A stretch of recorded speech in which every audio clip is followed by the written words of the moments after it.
Slavery still exists, and in 2020, Freedom 424 was faced with the reality of the injustice of human trafficking at a whole new level. When the pandemic hit, online exploitation increased exponentially, and new challenges arose around our efforts to end human trafficking. The world felt hopeless. But it was in these moments we gathered together as a team and we assessed the needs of the vulnerable, and we called on you for help.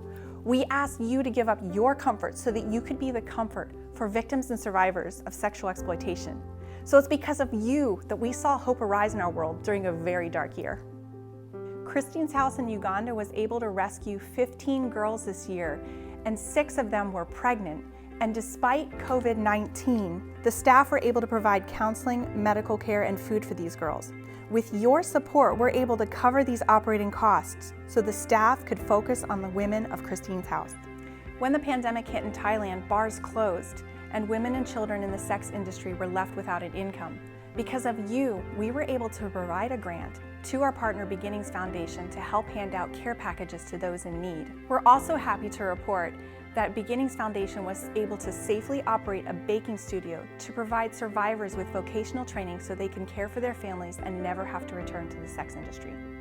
Freedom 424 even funded the rescue of a girl in India through our partner Freedom Firm. Her name is Padma, and she was abused and forced to work in the red light districts of India. But now she is free, and she just celebrated her 20th birthday. Not only did we see hope internationally, but we witnessed people coming together in their own cities across the United States to fight for freedom and justice. We hosted 4 Run for Their Lives 5Ks this year to bring awareness to the issue of human trafficking and financially support our domestic partners on the front lines who are providing safety and refuge to trafficking victims.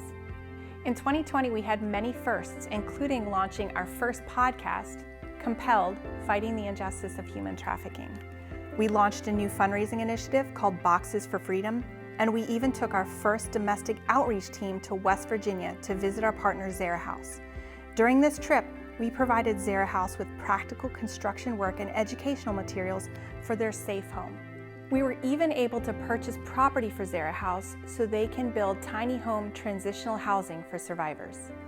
We saw hope in our prevention initiatives and held education sessions to help parents talk to their kids about exploitation, pornography, and healthy relationships.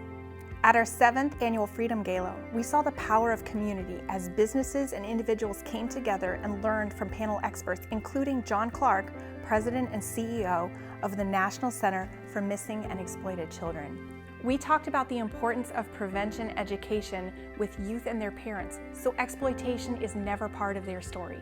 There is hope in rescue and restoration, and there is hope in educating to prevent this issue from occurring.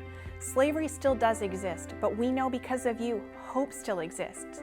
Thank you for bringing freedom and justice to victims and survivors this year so that we can one day live in a world where slavery is eradicated and justice prevails.